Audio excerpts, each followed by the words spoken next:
Politico net set या चॅनलवरती आपण सेटच्या PYQची एक सिरीज सुरू केलेली आहे. आपली सेटची एक्झाम ही 26 जुलैला असणार आहे आणि त्यानिमित्तानं आपण प्रत्येक घटकावरचे PYQ बघत आहोत. आत्तापर्यंत भारतीय राजकीय विचारवंत आणि पाश्चात्य राजकीय विचारवंत यांच्यावरती जे काही प्रश्न आले ते आपण बघितलेले आहेत आणि आजच्या व्हिडिओमध्ये आपण पॉलिटिकल इन्स्टिट्यूशन्स इन इंडिया या घटकावर विचारलेले प्रश्न बघणार आहोत. तर पहिला प्रश्न आहे 73व्या आणि 74व्या घटनादुरुस्तीत पुढील गोष्टींचा विचार आहे. तर आपल्याला माहिती आहे 73वी आणि 74वी घटनादुरुस्ती ही 1992 साली PV नरसिंहराव यांच्या काळात झालेली आहे आणि ही पंचायत राज व्यवस्था आणि नागरी स्थानिक स्वराज्य संस्था यांच्याशी संबंधित आहे. 73rd and 74th constitutional amendment deals with Panchayati Raj system and urban local self government. पुढचा प्रश्न बघूयात. घटनेतील पुढील सूत्रात भाषाविषयक प्रश्नांचा विचार आहे. The following formula in the constitution discuss language issues. आता आपल्याला खाली 4 सूत्र दिलेली आहेत आणि त्याच्यापैकी आपल्याला ओळखायचं की भाषाविषयक प्रश्नांचा कोणी विचार केलेला आहे. तर आपण प्रत्येक सूत्र बघूयात. नेहरू आणि पटेल सूत्र हे आहे. नेहरू आणि पटेल सूत्र कशाच्या रिलेटेड आहे तर इंटिग्रेशन ऑफ प्रिन्सली स्टेट्स आणि ॲडमिनिस्ट्रेटिव्ह रिऑर्गनायझेशनशी संबंधित आहे. गांधी आयर्विन सूत्र हा आपला प्री इंडिपेंडन्सच्या काळामध्ये झालेलं आहे की राऊंड टेबल कॉन्फरन्समध्ये काँग्रेसचं प्रतिनिधित्व आणि गांधींचा सहभाग याच्याशी हे संबंधित होतं. आंबेडकर आणि गांधी सूत्र तर हे कशाशी होतं तर दलितांना राजकीय प्रतिनिधित्वाशी संबंधित होतं. हे 1932 साली येरवड्याच्या तुरुंगात झालेलं आहे. येरवडा कारागृहामध्ये झालेलं आहे आणि याला पुणे करार म्हणून पण ओळखलं जातं. तर जे मुन्शी आणि अय्यंगार सूत्र आहे तर हे आपलं भाषाविषयक प्रश्नांचं सूत्र आहे. पुढचा प्रश्न. खालीलपैकी कोणते कायद्याची राज्य या कल्पनेचे वैशिष्ट्य नाही. Which of the following is not the feature of rule of law. तर आता आपण प्रत्येक पर्याय बघूयात. कायद्याची सर्वोच्चता तर कायद्याच्या राज्यामध्ये कायद्याची सर्वोच्चता असते आपल्याला माहिती आहे. न्यायालयाचे स्वातंत्र्य असते. स्वेच्छाधीन अधिकारांच्या वापरावर मर्यादासुद्धा असते. मात्र हुकुमशाही नेतृत्व हा जो काही पर्याय आहे तर हुकुमशाही नेतृत्व हे कायद्याच्या राज्याचं वैशिष्ट्य नाही आहे. म्हणून आपला पर्याय काय असेल हुकुमशाही नेतृत्व डिक्टॅटोरियल लीडरशिप. घटनेच्या 8व्या परिशिष्टात पुढीलपैकी कशाची यादी आहे. 8वं परिशिष्ट 8th शेड्यूल. आपल्याला माहिती आहे याच्यामध्ये अधिकृत भाषा आहेत आणि आत्तापर्यंत आपल्या 8व्या परिशिष्टामध्ये 22 भाषांचा समावेश आहे. 22 भाषा. खालीलपैकी कोणी भारताच्या घटना समितीच्या उद्दिष्टांचा ठराव मांडलेला आहे. तर उद्दिष्टांचा ठराव आपल्याला माहिती आहे जवाहरलाल नेहरूंनी मांडला होता. खालीलपैकी कोणते घटनेचे मार्गदर्शक तत्व नाही. मार्गदर्शक म्हणजे directive principle of state policy खालच्या ऑप्शनपैकी कोणतं नाही हे विचारले आपल्याला. तर संसाधनांचे समन्यायी फेरवाटप, समान नागरी कायदा, पंचायती राज व्यवस्था आणि सकारात्मक कृती. तर आपण बघूयात की संसाधनांचे समन्यायी फेरवाटप हे आर्टिकल 39 मध्ये. नंतर समान नागरी कायदा कशामध्ये तर आर्टिकल 44 मध्ये आहे आणि पंचायती राज व्यवस्था ही आर्टिकल 40 मध्ये आहे. त्याच्यामुळं सकारात्मक कृती हा जो पर्याय आहे म्हणजेच affirmative action he directive principle of state policy नाही आहे. भारताच्या घटनेचे प्रास्ताविकता खालीलपैकी यांच्या नावे लिहिलेले आहे. The preamble of the Indian constitution is written in the name of the. तर कोणाच्या नावे लिहिलेलं आहे तर आपल्याला माहिती आहे की हे भारताचे लोक. आपली जी प्रास्ताविका आहे जो सरनामा आहे तर याची सुरुवात काय होते आम्ही भारताचे लोक. लोकसभा, राज्यसभा आणि राष्ट्रपती हे भारताच्या डॅशचे घटक आहेत. लोकसभा, राज्यसभा आणि president are the parts of parliament of India. आपल्याला माहिती आहे संसदेचे लोकसभा, राज्यसभा आणि राष्ट्रपती हे घटक आहेत. खालीलपैकी कोणत्या स्वरूपाचे प्रतिनिधित्व भारतीय घटनेत दिसत नाही. तर आपण आपले पर्याय एकदा बघूयात. शिक्षक मतदारसंघ, पदवीधर मतदारसंघ, नामनिर्देशित सभासद आणि धार्मिक मतदारसंघ. तर आपल्याला माहिती आहे की नामनिर्देशित कुठे तर राज्यसभेमध्ये राष्ट्रपती करतात आणि विधान परिषदेमध्ये राज्यपाल करतात. देन पदवीधर मतदारसंघ तर विधान परिषदेमध्ये पदवीधर मतदारसंघातून निवडलेले सदस्यही असतात आणि शिक्षक मतदारसंघातून निवडलेले सदस्य असतात. मात्र धार्मिक मतदारसंघ असा काही प्रतिनिधित्वाचा प्रकार आपल्या राज्यघटनेमध्ये दिलेला नाही आहे. म्हणूनच रिलिजियस कॉन्स्टिट्युएन्सी असा काही विचार नाही आहे. डॅश डॅश या 16व्या लोकसभेच्या अध्यक्ष होत्या. आता लोकसभेचे अध्यक्ष आपल्याला हे लक्षातच ठेवावे लागतात आणि त्याच्यानुसार 16व्या लोकसभेच्या अध्यक्ष कोण होत्या तर सुमित्रा महाजन या होत्या. आत्ता सध्याचे कोण आहेत लोकसभेचे अध्यक्ष मला तुम्ही कमेंटमध्ये सांगणार आहात. आपण 2020चे प्रश्न बघितलेत, आता 2021चे प्रश्न बघणार आहोत. तर पहिला प्रश्न काय तर घटना समितीने डॅश डॅश या दिवशी घटनेचा स्वीकार केलेला आहे. आता घटना समिती एका दिवशी आपण स्वीकारली आहे आणि एका दिवसापासून तिची अंमलबजावणी सुरू झालेली आहे. आणि ह्या ज्या दोन्ही तारखा आहेत त्या आपल्या पर्यायांमध्ये आहेत. आपण पर्याय बघूयात. 15 ऑगस्ट 1947, 26 जानेवारी 1950, 26 नोव्हेंबर 1949 आणि 8 ऑगस्ट 1942. तर याचं उत्तर असणार आहे 26 नोव्हेंबर 1949. 26 नोव्हेंबर 1949ला आपण घटना स्वीकारली आणि तिची अंमलबजावणी ही 26 जानेवारी 1950 पासून चालू झालेली. म्हणजेच ॲक्सेप्टेड केव्हा झाली तर 26 नोव्हेंबर 1949ला. मूलभूत कर्तव्याचा समावेश घटनेत डॅश डॅश दुरुस्तीनंतर झाला. आपल्याला माहिती आहे की आपल्या मूळ राज्यघटनेमध्ये मूलभूत कर्तव्याचा समावेश नव्हता. मात्र 42nd कॉन्स्टिट्युशनल अमेंडमेंटने आपण मूलभूत कर्तव्याचा समावेश केलेला आहे, जे फंडामेंटल ड्युटीज आहेत. आणि हे कोणाच्या याच्यानुसार केले आहेत आपण तर स्वर्णसिंग कमिटींच्या रेकमेंडेशननुसार हे मूलभूत कर्तव्याचा समावेश केलेला आहे आपण. घटनेचे कलम 368 पुढील गोष्टीची चर्चा करते. तर 368 म्हटलं की आपल्या डोळ्यासमोर लगेच येऊन जातं घटना दुरुस्तीची प्रक्रिया आणि आपलं तेच उत्तर आहे घटना दुरुस्तीची प्रक्रिया. Article 368 of the constitution deals with fundamental amendment procedure. मतदाराचे किमान वय डॅश डॅशवर आणण्यात आलेले आहे. Minimum age of the voting has been brought down from. तर आपल्याला माहिती आहे की 21 वरून 18 वर आणलेले ही 61वी घटना दुरुस्ती आहे. 61st constitutional amendment 1988. Constitutional amendment पण लक्षात ठेवा, ती विचारली जाऊ शकते. खालीलपैकी कोणत्या राज्यामध्ये विधान परिषद हे सभागृह नाही आहे. भारतामध्ये जे काही सगळे राज्य आहेत त्याच्यापैकी 6 राज्यांमध्येच विधान परिषद आहे. तर ती कुठली आहेत तर ती राज्य आहेत तेलंगणा, महाराष्ट्र, बिहार, कर्नाटक, आंध्र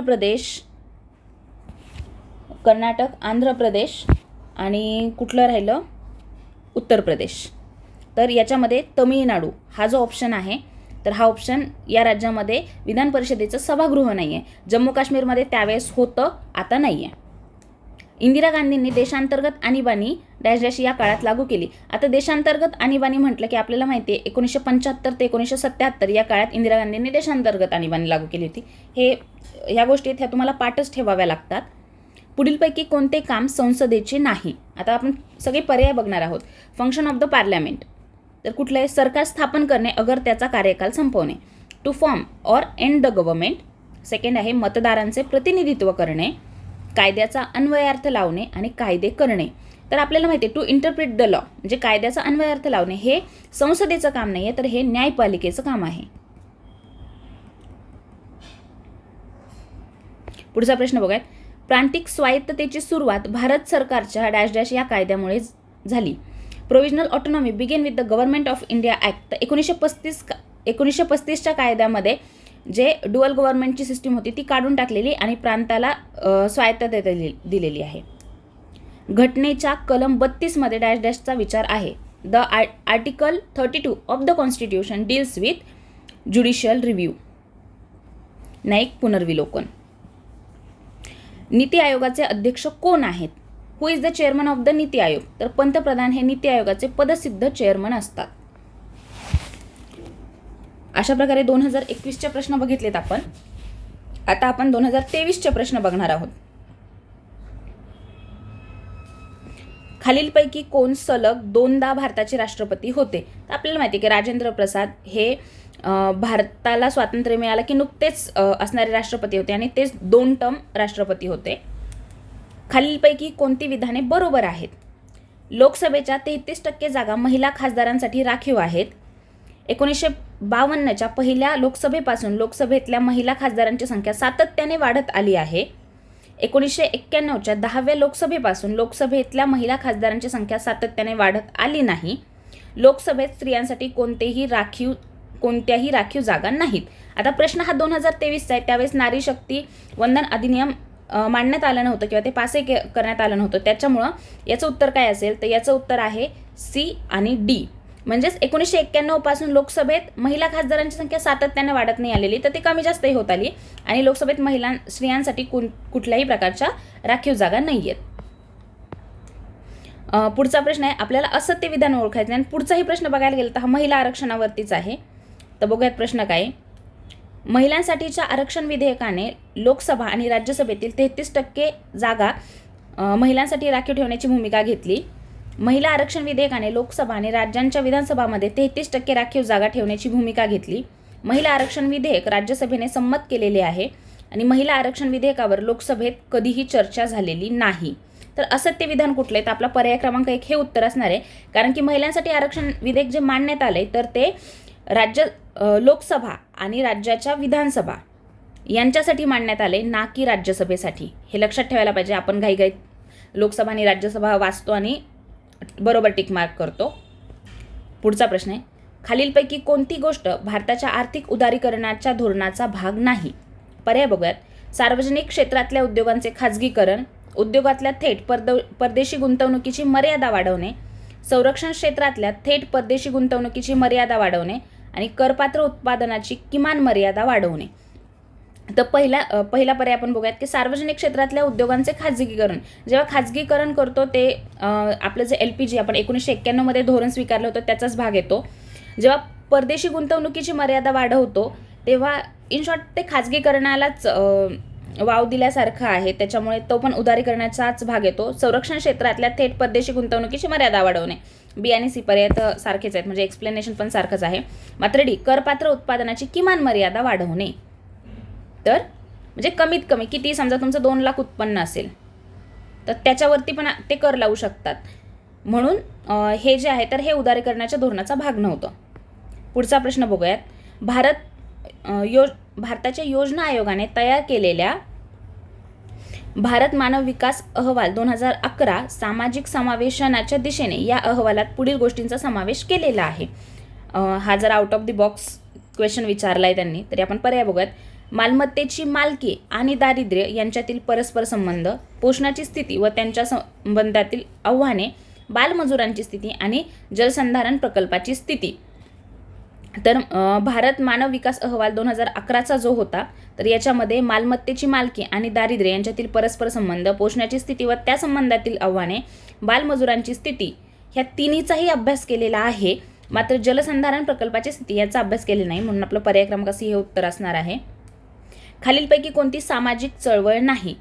तर चळवळ बघूयात. चिपको आंदोलन आहे जे 1973 साली झालं होतं. कुठे झालं होतं ते तर उत्तराखंडला झालं होतं. नर्मदा बचाव आंदोलन की जे मेधा पाटकर यांनी लीड केलं होतं.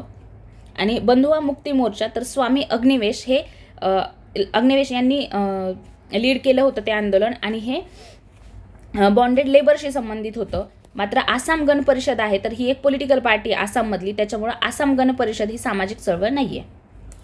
पॉलिट ब्युरो ही डॅश डॅश या पक्षाची सर्वोच्च नियंत्रण आहे. आता पॉलिट ब्युरो कोणाची आहे तर मार्क्सवादी कम्युनिस्ट पार्टीची आहे. आता खालीलपैकी कोणती व्यक्तीची आदिम ओळख नाही. Which of the following is not a primordial identity of the person. तर पर्याय काय आहेत. जात, धर्म, नागरिकत्व आणि भाषा. तर आपल्याला माहिती आहे की जन्मापासून माणसाला कुठल्या कुठल्या प्रकारची आयडेंटिटी मिळते. तो कोणत्या जातीत जन्माला आला, तो कोणत्या भारतात जन्माला आला, त्याला कुठल्या भाषा येतात. मात्र नागरिकत्व ही आहे, ही त्याची एक राजकीय ओळख म्हणू शकतो आपण, म्हणून नागरिकत्व हा पर्याय असणार आहे. राज्यसभेचे खालील बाबतीत अनन्य अधिकार क्षेत्र आहेत. म्हणजे राज्यसभेला कुठल्या एक्सक्लुझिव्ह पॉवर आहेत ते आपल्याला विचारलेलं आहेत. आपण पर्याय बघूयात. आणीबाणीची घोषणा करणे, नव्या राज्यांची निर्मिती, उपराष्ट्रपतीची निवडणूक, संसदेला राज्यसूचीतील एखाद्या विषयावर कायदा बनवण्यासाठी प्राधिकृत करणे.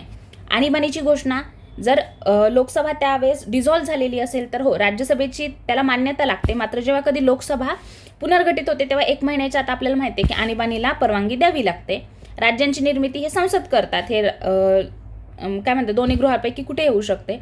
उपराष्ट्रपतीची निवडणूक, उपराष्ट्रपती हे राज्यसभेचे पदसिद्ध अध्यक्ष जरी असले तरीही त्यांची निवडणूक ही राज्यसभेचा एक्सक्लुझिव्ह अधिकार नाही आहे. फक्त उपराष्ट्रपती म्हणून निवडून येण्यासाठी जी काही पात्रता लागते तर ती राज्यसभेच्या सदस्याची पात्रता असते. मात्र संसदेला राज्यसूचीतील एखाद्या विषयावर कायदा बनवण्यासाठी प्राधिकृत करणे हा जो पर्याय आहे तर हे उत्तर आहे. कारण की संसदेला राज्यसूचीतल्या कुठल्याही गोष्टीवर जर कायदा करायचा असेल नॉर्मल सिच्युएशनमध्ये तर त्याच्यासाठी राज्यसभेची परवानगी गरजेची असते. खालीलपैकी कोणत्या मार्गदर्शक तत्वांचा समावेश घटनेत उशिराने करण्यात आलेला आहे? तर आपण वाचूयात. म्हणजे which of the following directive principles of the state policy was added later to the constitution? पहिलं, ग्रामपंचायतीची रचना. दुसरं, गोहत्येवर बंदी. तिसरं, मोफत कायदेशीर मदत. आणि चौथा पर्याय आहे समान नागरी कायदा. तर आपण प्रत्येकाचे आर्टिकल्स पण बघणार आहोत. ग्रामपंचायतीची रचना हे आर्टिकल 40 मध्ये येतं. गोहत्येवर बंदी हे आर्टिकल 48 मध्ये दिलेलं आहे. समान नागरी कायदा आर्टिकल 44 मध्ये दिलेला आहे. आणि मोफत कायदेशीर मदत जी आहे तर ते आर्टिकल 39A आणि 42nd कॉन्स्टिट्युशनल अमेंडमेंटनं ॲड केलेलं आहे. त्याच्यामुळं पर्याय क्रमांक सी हा मोफत कायदेशीर मदत हे मार्गदर्शक तत्वाचा उशिराने समावेश केलेला आहे घटनामध्ये. खालीलपैकी कोणत्या सूचीचा समावेश भारताच्या घटनेत नाही? आपल्याला माहिती आहे की 7th शेड्यूल जे आहे तर त्याच्यामध्ये आपण 3 सूची दिलेल्या आहेत. तर त्या कुठल्या होत्या? तर केंद्र सूची आहे, राज्य सूची आहे आणि समवर्ती सूची आहे. मात्र राष्ट्रीय सूची असा काही त्याच्यात प्रकार दिलेला नाही आहे. शासनाचा प्रमुख आणि राज्याचा प्रमुख हे जुळे भाऊ आहेत असे कोणी म्हटले आहे? तर असे बरानीनं म्हटले आहेत. सॉरी, हा भारतीय राजकीय विचारवंतांचा प्रश्न आहे. अशा प्रकारे आपण 2023 मध्ये आपल्या पॉलिटिकल इन्स्टिट्यूशन्स इंडिया या घटकावर जे काही प्रश्न विचारलेत ते बघितलेत. आता 2024 मध्ये आलेले बघूयात. आता काय आहे तर भारतामध्ये जबाबदार शासनाची हळूहळू ओळख करून देणे हे ब्रिटिश सरकारचे उद्दिष्ट आहे. हे खालीलपैकी कोणत्या कायद्याद्वारे प्रथम घोषित केले? In which of the following act British government declared that its objective is the gradual introduction of responsible government in India? तर हे गव्हर्नमेंट ऑफ इंडियाचा 1919चा ॲक्ट आहे. हा मॉन्टेग्यू चेम्सफर्ड ॲक्ट म्हणूनही ओळखला जातो. आता पुढचा प्रश्न आहे, प्रांत आणि संविधान सभेतील सदस्यांची संख्या आपल्याला बघायची आहे. तर आपण बघूयात की आता ह्या गोष्टी तुम्हाला पाठ कराव्या लागतात. बॉम्बेचं काय आहे तर बॉम्बे या प्रांतातून विधानसभेमध्ये किती सदस्य गेले होते? तर 21 गेले होते. मद्रासमधून 49 गेले होते. बिहारमधून 36 आणि पश्चिम बंगालमधून 19. यातला एक जरी लक्षात असला तरी तुमचं उत्तर येऊ शकतं. त्याच्यामुळे पर्याय क्रमांक डी हे तुमचं उत्तर आहे. कायद्याने स्थापित कार्यपद्धती हे न्यायालयीन पुनर्विलोकनासंबंधी असणारे तत्व भारतीय राज्यघटनेने कोणत्या देशाच्या राज्यघटनेतून घेतले आहे? तर कुठलं आपल्याला तत्व विचारले? Procedure established by law. तर आपल्याला माहिती आहे आपण जपानची जॅपनीज राज्यघटनेमधून घेतलेले. घटनेच्या कोणत्या भागामध्ये संसदेच्या संविधानात सुधारणा करण्याचा अधिकार व त्यासंबंधी कार्यपद्धती यांचा समावेश केला आहे? Which part of the Indian Constitution deals with powers of Parliament to amend the Constitution and its procedure? तर आपल्याला माहिती आहे हा भाग 20 आहे. तर आता पुढचे पण भाग दिलेले आहेत आपल्याला, भाग 10 वगैरे, ते कशाशी संबंधित आहेत आपण बघणार आहेत. भाग 10 कशाशी संबंधित आहे तर शेड्यूल आणि ट्रायबल एरियाजशी संबंधित आहे. भाग 15 मध्ये इलेक्शन दिलेले आहेत आणि भाग 19 हा मिसलिनियस आहे. पुढचा प्रश्न आहे की भारताच्या राष्ट्रपतीविषयी खालील कोणते विधान चुकीचे आहे? तर आपण पर्याय वाचूयात. भारताच्या राष्ट्रपतींना पॉकेट वेटोचा अधिकार आहे. भारताच्या राष्ट्रपतींना क्वालिफाईड किंवा गुणात्मक वेटोचा अधिकार आहे. भारताच्या राष्ट्रपतींना सस्पेन्सिव्ह किंवा तात्पुरता वेटोचा अधिकार आहे. भारताच्या राष्ट्रपतींना ॲब्सोल्यूट निरंकुश वेटोचा अधिकार आहे. म्हणजे pocket veto, qualified veto, suspensive veto आणि ॲब्सोल्यूट वेटो. तर याच्यापैकी आपल्याला माहिती की भारताच्या राष्ट्रपतींना क्वालिफाईड म्हणजे गुणात्मक वेटोचा अधिकार नाही आहे. पॉकेट वेटो म्हणजे काय तर त्यांच्याकडे परवानगीसाठी जे काही बिल पाठवले, मान्यतेसाठी जे काही बिल पाठवले त्याच्यावरती कुठलीच ॲक्शन घ्यायची नाही. देन सस्पेन्सिव्ह वेटो म्हणजे काय आहे तर त्यांच्याकडे जे बिल आलेलं आहे मान्यतेसाठीचं तर ते पुन्हा रिकन्सिडरेशनसाठी संसदेकडे पाठवायचं. आणि ॲब्सोल्यूट किंवा निरंकुश वेटोचा अधिकार काय आहे की आलेल्या बिलावरती कुठलाही म्हणजे असेंट द्यायचंच नाही, विथहोल्ड असेंट करायचा. पुढचा प्रश्न काय, लोकसभेच्या सर्व संसदीय समित्यांच्या अध्यक्षांची नेमणूक कोण करतात? आता आपल्याला माहिती आहे की पार्लमेंटरी कमिटीज आहेत, तर त्याची नेमणूक हे लोकसभेचे सभापती करतात. आता भारतामध्ये जनहित याचिका हे तत्व कोणत्या सर्वोच्च न्यायालयाच्या न्यायाधीशांनी प्रतिपादित केले आहे? तर याचं आपल्याला सगळ्यांना उत्तर माहिती की न्यायमूर्ती PN भगवती आहेत त्याच्याशी रिलेटेड. पुढचा प्रश्न बघूयात आपण की राज्यांमध्ये विधान परिषद विसर्जित करणे किंवा निर्माण करते यासंबंधीची तरतूद भारतीय राज्यघटनेमध्ये कोणत्या कलमात केलेली आहे? आता विधान परिषदेचा आपल्याला कलम विचारले. In which article of the Indian constitution there is a provision of abolition or creation of the legislative council in India? तर आर्टिकल 169 म्हणजे कलम 169 हे त्याचं उत्तर असणार आहे. तर 170 मध्ये काय दिले, तर विधानसभेचं कंपोजिशन आहे याच्यामध्ये, 171 मध्ये विधान परिषदेचं कंपोजिशन आहे आणि 172 मध्ये ज्या राज्याची विधानसभा आहे तर त्यांच्या कार्यकालाबद्दल दिलेला आहे. राज्य मानव अधिकार आयोगाच्या अध्यक्षाची नेमणूक कोण करतात? आता प्रश्न नीट वाचला पाहिजे, कारण की मानव अधिकार आयोग म्हटलं की राष्ट्रीय मानव अधिकार आयोग आपल्याला शक्यतो लक्षात असतो, आपण पटकन राष्ट्रपती अशी टिक करून देतो. मात्र आपल्याला इथं राज्य मानव अधिकार आयोग विचारले आणि त्यांच्या अध्यक्षाची नेमणूक हे राष्ट्रपती करतात. स्टेट ह्युमन राईट कमिशन्सच्या चेअरमनची नियुक्ती हे गव्हर्नर करतात. महानगर नियोजन समितीचे अध्यक्ष कोण असतात? तर ह्याचे अध्यक्ष हे मुख्यमंत्री असतात. पुढचा प्रश्न, खालीलपैकी कोणते आयोग भारताच्या नियोजन आणि विकास याबाबतचा आहे? तर आपल्याला माहिती आहे भारताचं नियोजन म्हटलं की आपल्याला स्वातंत्र्य जेव्हा मिळालं तेव्हापासून आपल्याकडे नियोजन आयोग होता आणि 2014 मध्ये याच नियोजन आयोगाला नीती आयोगानं रिप्लेस केलेलं आहे. अशा प्रकारे 2024चे प्रश्न बघितलेत. आता आपण 2025चे प्रश्न बघणार आहोत. तर प्रश्न पहिला काय आहे, तर राज्याच्या लोकसेवांमध्ये कार्यकारी यंत्रणेपासून न्याय यंत्रणा अलग ठेवण्याकरता राज्य उपाययोजना करील अशी तरतूद राज्यघटनेच्या कोणत्या कलमामध्ये केलेली आहे? आपण इंग्लिशमध्ये एकदा प्रश्न वाचू. In which of the article of Indian constitution there is a provision that the constitution the state shall take step to separate the judiciary from the executive in the public services of the state? हे आपल्या DPSP मध्ये सांगितलेलं आहे आणि हा DPSP आपला 50 आहे. Then 55 मध्ये काय दिलेलं आहे, तर राष्ट्रपतींच्या निवडणुकीची पद्धत दिलेली आहे. 52 मध्ये भारताचे राष्ट्रपती याच्या संबंधी आहे आणि 56 मध्ये काय दिले, तर राष्ट्रपतींचा कार्यकाल दिलेला आहे. नियंत्रक महालेखा परीक्षकाचे वेतन डॅश डॅश यांच्या वेतना इतके असते. Control and auditor general is the pay of control and auditor general is equal to pay of कॅगचं पे कोणाशी संबंधित कोणाच्या इक्वल असतं, तर सर्वोच्च न्यायालयाचे न्यायाधीश यांच्या इक्वल असतं. पुढचा प्रश्न बघूया. संसदेच्या सार्वजनिक उपक्रम समितीबाबत कुठली, तर सार्वजनिक उपक्रम समितीबाबत खालीलपैकी चुकीचे विधान कोणती आहेत? आपल्याला 4 विधानं दिली आहेत, बघूयात.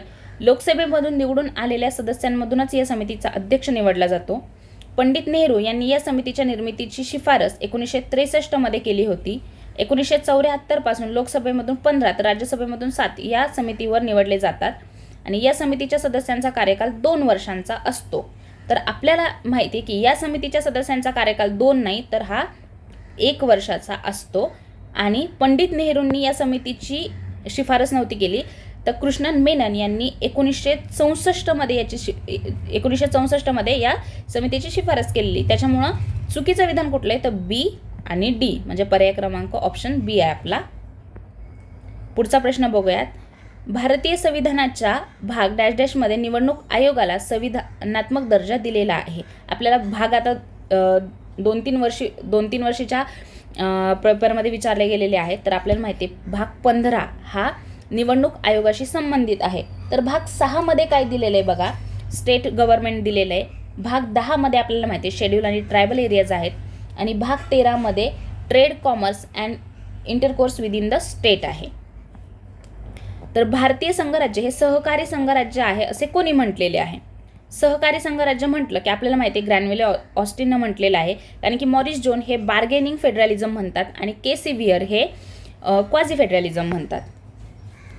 राज्यघटनेची पायाभूत संरचना हे तत्व, पायाभूत संरचना म्हणजे basic structure basic structure of the constitution हे तत्त्व सर्वोच्च न्यायालयाने खालीलपैकी कोणत्या खटल्याच्या निर्णयामध्ये प्रतिपादित केलेलं आहे? तर कुठला आहे? तर केशवानंद भारती खटला आहे. केशवानंद भारती खटल्यामध्येच principle of basic structure propound झालेला आहे. पुढचा प्रश्न बघूयात. कोणत्या कायद्याने बंगालचा गव्हर्नर जनरल हा भारताचा गव्हर्नर जनरल झाला? तर हा 1833चा चार्टर ॲक्ट आहे बघा. युनियनिस्ट मुस्लिम पार्टीने संविधान सभेच्या निवडणुकीत किती जागा जिंकल्या आहेत? हे जेव्हा कॉन्स्टिट्यूशनची निर्मिती, हा जो एम लक्ष्मीकांत मधला पहिला चॅप्टर आहे, तर त्याच्यामध्ये ह्या सगळ्या गोष्टी दिलेल्या आहेत. तर याचं उत्तर आहे की युनियनिस्ट मुस्लिम पार्टीने 1 जागा जिंकलेली आहे. 73 जागा ह्या ऑल इंडिया मुस्लिम लीगनं जिंकलेल्या आहेत आणि 8 जागा ह्या अपक्ष होत्या निवडून आलेल्या. पुढचा प्रश्न बघूयात. राष्ट्रपती कोर्ट मार्शलने सैनिकी न्यायालयात दिलेल्या शिक्षेला देखील माफ करू शकतात. पुढचा प्रश्न काय? राज्यपाल देखील कोर्ट मार्शलने सैनिकी न्यायालयाला झालेल्या शिक्षेला देखील माफ करू शकतात. दया याचना करणाऱ्या अर्जदाराला राष्ट्रपतीद्वारे मौखिक सुनावणी करण्याचा हक्क नाही. जेव्हा राष्ट्रपतींनी अगोदरच क्षमा याचनेचा अर्ज फेटाळला असेल तर पुन्हा एकदा अर्ज करून शिक्षेवर स्थगिती मिळवता येणार नाही. एकदा इंग्लिशवाल्यांसाठी वाचूया. The President can pardon sentence inflicted by the court martial. The government also can pardon sentence inflicted by court martial. The petitioner for mercy has no right an oral hearing by the President. Then their petition of the mercy has been rejected by the President. Stay cannot be obtained by filing another petition. तर आपल्याला माहिती की राज्यपाल आहे तर ते court मार्शलने सैनिकी न्यायालयात झालेल्या शिक्षेला माफ करू शकत नाहीत. म्हणून आपला बी हा ऑप्शन जातो. बी हा ऑप्शन गेला की आपल्याला माहिती सी उत्तर आहे आपलं ACD. पुढचा प्रश्न बघूयात. भारतीय राज्यघटनेमध्ये ग्रामसभेच्या स्थापनेविषयी तरतूद कोणत्या कलमात दिलेली आहे? आता ग्रामसभे रिलेटेड कलम कुठला आहे? तर ग्रामसभे रिलेटेड कलम आहे 243 क. तर 243 काय दिले? तर पंचायती संबंधीच्या ज्या विविध व्याख्या आहेत तर त्या दिलेल्या आहेत. 246 ग किंवा 243 ग किंवा म्हणजे 243 सी मध्ये काय दिले? तर कंपोजिशन ऑफ पंचायत. हे लक्षात ठेवताना असं लक्षात ठेवायचं सी म्हणजे काय? कंपोजिशन. तर डी मध्ये काय दिलेलं आहे? तर रिझर्वेशन ऑफ सीट्स दिलेलं आहे. 243 डी किंवा 243 घ मध्ये composition of the reservation of the seats दिलेलं आहे. अशा प्रकारे आपण 2020 पासून 2025 पर्यंत पॉलिटिकल इन्स्टिट्यूशन्स ऑफ इंडिया या घटकावर जे काही प्रश्न विचारले ते आपण बघितलेले आहेत. व्हिडिओ आवडला तर लाईक करा, कमेंट करा, शेअर करा आणि तुमच्या मित्रांपर्यंत शेअर करा जेणेकरून जास्तीत जास्त विद्यार्थ्यांना याचा फायदा होईल. थँक्यू.